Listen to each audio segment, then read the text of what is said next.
Brandon Aiyuk is going to outperform Deebo Samuel in 2022. This is a sell. This is an easy sell for me, at least. I don't know about you. This is an easy sell. I mean, Deebo, come on. Deebo is one of the top just athletes, players in the game.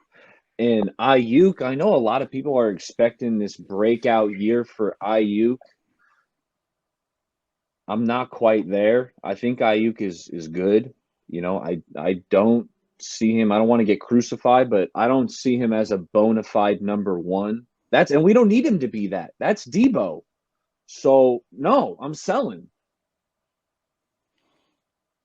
I'm selling too, only because I think, you know, Deebo is the certified number one. Plus, you have Kittle, and I'm not saying that Aiyuk's not going to have a great season. For me, I think the ability to get him the ball in places that Jimmy Garoppolo only could dream of is definitely going to improve his, overall stat line and how he looks just numbers wise. But I don't know. Deebo is just, I don't know. Something about Lance, he lacks something that Deebo has, and I can't. It's like it's not something you can like physically see or touch. It's. I don't know if it's just a dog in him that he has that maybe Aiyuk doesn't have. Aiyuk is supremely physically gifted and athletic. It's just, I don't know. I'm one of those people. I want to be proved right. I want to be proved right. I want to right. Proved right. I want to be proved wrong as far as my prediction, because if he does give us something close or even outperforms Deebo, then that's a great thing. So, but I don't know.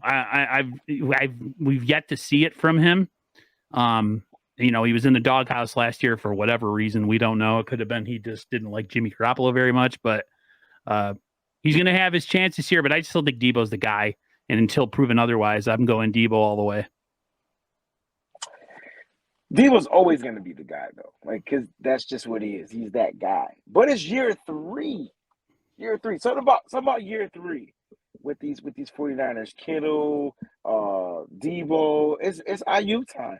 And we're changing the guards, right? So now you're taking out one type of quarterback, you're putting in a different type of quarterback. This might be the year. As much as I love Deebo, and that's my guy, y'all know it. That's my number one. He's still gonna be number one. I don't care if Brandon Aiyuk outperforms Deebo. Deebo's still the number one wide receiver. Yep. But this is the year for Brandon Aiyuk, and you want to know why? Because Deebo is going to be double teamed, triple teamed, quadruple teamed. They're not going to want to let Deebo do anything. They're going to try to take Deebo, eliminate him. Brandon's going to see coverages, and Brandon's going to abuse them with a capital A. I think Brandon Aiyuk will outperform Deebo Samuel in 2022. All right. I'm going to go back. I'm taking this one. So Wayne's got the buy. The other two got the sell, and Barry Baller and 49ers First Takes, Aaron and Eric, they got the sells. I'm going to sell this one too. I've said this before, and you guys are going to crush me for it again probably when I say it, but Deebo Samuel is the best 49ers receiver that's played since Jerry Rice. I understand everybody thinks T.O. Deebo Samuel's better than T.O. He just needs to get the ball thrown to him enough to and stay healthy. If he stays healthy, it's not even going to be close by the time he retires. And, this goes back to the conversation that I just had with Jesse over on the Hammer and Nails, right? Maybe I'm a little too hard on T.O. because the league's different now. Who knows? I don't know. But I know that I see a guy who every time he touches the ball, he's a threat to take it to the house. And Deebo's the man. And I don't know if that's if Brandon Aiyuk has that in him. Yeah, we haven't seen it yet. We haven't seen him be the man or be able to take that was the whole talk going into last year was that he was going to be the man. It was going to be a big year. I like Deebo Samuel, obviously I like Deebo Samuel. I just said he's the second best receiver I've seen in the 49ers. But I like Brandon Aiyuk. I think that he's going to take a step up, but I don't think he's going to have more yardage than Deebo. I think at the end of the day, they're both going to be 1,000-yard receivers. It's going to be the first time since I think it was 2000, and it might have happened in 2012. Maybe I don't remember when the last time with maybe 13 with Crabtree and Anquan Bolden. I think that was the last time the 49ers have had two 1,000-yard receivers in the same season. I think we'll probably see that this year, but I don't think that Aiyuk's going to outperform Deebo Samuel. There we go. So Anybody want to yell at me? who scores more touchdowns, Deebo or Brandon? Debo. It'll be interesting to see what happens because I knew you wouldn't be able to answer that shit too, because daggone well. What do you mean I'm not going to be able to answer it? I'll tell you right. You want me to tell you? I'll tell you right now. Tell me, Okay, hold on. Hold on. You don't yell at me on my show. God darn it. Breezy. It's not good to get mad at your age. I had it. Not good for your ticker. Oh, I'm not. I wrote it down yesterday. Brandon Aiyuk had 5 touchdowns. I think he had 10 targets. Mm-hmm.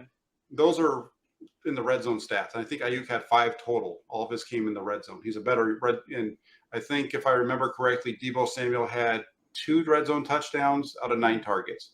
Mm-hmm. So whatever. If you want to get into touchdowns, the guy's going to score touchdowns is Juwan Jennings.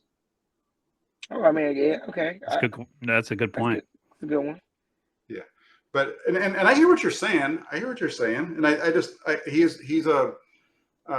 it'll be. I'm looking to see. This goes back to the previous question with Trey Lance. How much different this offense is with Trey Lance at the helm? Do they try to throw the ball more in the red zone? Because they haven't done that. Last year they only attempted 62 passes. I think they had a few sacks in there too, but they only had 62 attempts. The year before, back in 2019, they were closer to 90. They were a little bit higher. So, I think some of that was Garoppolo not playing out as well. Some of it was Deebo Samuel being used as a running back, and so they were getting some longer touchdown runs. I just feel like you're not factoring in the playmaking ability of what Brandon Aiyuk could do. As I get Deebo King. I get it. But you can have 2 kings, right? And I think that's what the 49ers want. So for me, I mean, outperform. What do we consider outperforming? Are we talking yards? Are we talking touchdowns? Like, what are we talking about? Are we talking drops? Because Deebo had the most drops. So like, what are we literally talking about? How are we going to measure this? Is it going to be in yardage? Because you might be right. Deebo might get a 1-yard pass and take it 99 yards, and then Brandon Aiyuk ends up with 99 yards or 98 yards total throughout the game, and Deebo just had that one that he was able to outrun the whole team. So you're right. There's times he's going to do stuff like that. But I think as far as wide receiver, I think you're going to see a big progression in Brandon Aiyuk for the simple fact that, guys, this year, let's just call it like it is. He's not in the doghouse. I don't know why he was in the doghouse. I don't know what he did. I don't know who he made mad. He cursed out somebody, did something, didn't get people homework done. I don't know what he did. Whatever he did, he was in the house for a minute. Maybe he didn't want to block, no rock, no block, no rock. Who knows what it is? We saw Deebo and Jack. I know you saw this. You saw Brandon become a better wide receiver blocker because you've been breaking down the film. You saw him catch passes throughout the middle of the field and make people miss. You saw him catch crazy sideline passes. This kid is going to be a problem. He just needs the opportunity. But you had the hot hand with Deebo.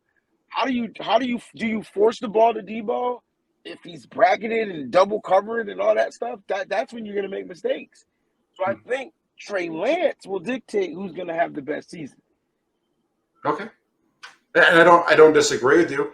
That's the thing, that's partly why I said that. I said it not in this, but in a tweet a long time ago that Aiyuk was going to see a jump in his production because he's playing with the quarterback in Trey Lance, who's going to get him the ball downfield more often because he needs to get the ball downfield more often. I just don't necessarily think he's going to outperform Samuel. I think the numbers are still going to favor Deebo at the end of the year, but I think we're going to see an increase in production of Brandon Aiyuk. Mm-hmm. So I'm not trying to make it sound like I'm down on Brandon Aiyuk or saying that I'm, make it look like I'm saying he's going to have a bad year. I'm just saying he's not Deebo, and that's not very many guys are. Not. No one's Deebo. Well, and that's the thing, and he has that ability, like you guys have all said, and he's got that ability to take that short play and take it to the house.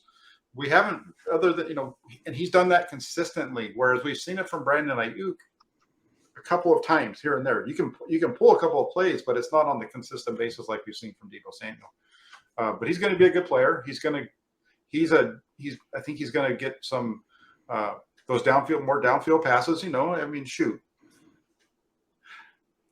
If you go back and you watch the NFC Championship game, if Trey Lance was playing quarterback in that game, I think the 49ers blow the Rams away. They would have beat them by like 31 points. There's easily. Eric's like, what? It's a touchdown to George Kittle in the first play on the third play of the game. The reason why I'm saying it is because Sean McVay wouldn't have been prepared for this kid, right? And so would Trey Lance have made mistakes? Absolutely. But he still would have been able to make certain throws, certain reads, and he wasn't injured. So, like, if you're playing with the guy that's going to be injured, at some point, even though it seemed like the game was ours pretty much, it's just that we couldn't get over this stupid hump. And then when the last opportunity, even if he would have put Trey Lance in on that last opportunity, say, hey, Trey, hey, man, we ain't got nothing to lose, man. Go out there and play some football. It's a small possibility we would have won that game. We lost by 3. So I'm with Jack. I think if Trey Lance would have started, it would have been a totally different outcome. They would have had a different game plan. Sean McVay would have had 0 answers for Trey Lance. And Trey, after he got through his little early game jitters, would have been slicing that defense up. Eric, did you have something you wanted to say? No, you got me. Oh, Eric, yeah. Oh, no, I'm good. I'm good. Okay. I'm feeling good. No, okay. I wasn't sure if you had something you wanted to say after with what I was saying about if Lance had started, because I know that I was the Jimmy guy, and Trey kind of swung me in week 17 with the throw to Kittle and some of the stuff that he did in that game. There's the throw to Kittle that he misses in the beginning. There are at least 2 other times where he takes checkdowns when he has Aiyuk wide open over the middle of the field, and it looks great on the stat sheet, but. And I know the Friars had a 10-point lead going into the fourth quarter. If the quarterback just made the plays, all the talk about how bad the offensive line was in the fourth quarter at the end of the game doesn't happen because they're running the ball or trying to run the ball, because they should have blown them out. That game was there was no reason for that game to have been the score that it was at the end. I'm trying to tell you. I mean, if we're going to talk about missing reads, I hate to do it, but I got to bring up that Super Bowl. Because there was 2 plays in the second half where George Kittle is just wide open over the middle of the field. And Jimmy, what are you looking at? Jimmy's throwing interceptions with his eyes closed. I mean, come on, man. I'm ready for the Trey Lance era. I didn't want to change the subject, but if we're talking about missing reads, I start having flashbacks of that Super Bowl and Kittle wide open saying, "Give me the rock." Yeah. No, there was. We can go through it. And again, I like Jimmy Garoppolo, and from the standpoint that there was a lot of wins with Jimmy Garoppolo that weren't there before him. But you look for everybody that wants to talk about the record, we're comparing Jimmy Garoppolo to Nick Mullins and CJ Beathard. Right? There's a big difference there. And now you're comparing him to Trey Lance, who if you watched Trey Lance week 17, second half, so on, you saw what he could do. What I've seen of Trey Lance during OTAs is more of the same with that guy.